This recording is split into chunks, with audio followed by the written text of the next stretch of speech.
हिंदी में बोलो। ये हिंदी है। माथा में इतना तेल क्यों दिया है तुमने? माथा में तेल दिया है, मैंने अच्छा लगेगा।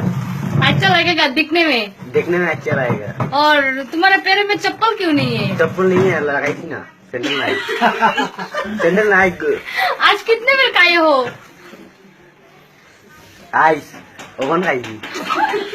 सुनिए सुनो और शरीर में क्या क्या लगाया? लोशन नहीं लगाया? ना। हिंदी में नहीं बोलो। हो। हिंदी में बोलो। रात में कितने बजे सोते हो? रात में 12 बजे सोता हूँ। क्यों?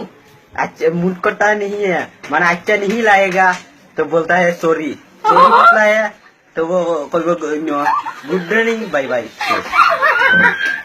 और रात में बांध में हारते हो? बांध में हारते हो रात में? रात में आजकल किससे बात करते हो तुम मोबाइल पे?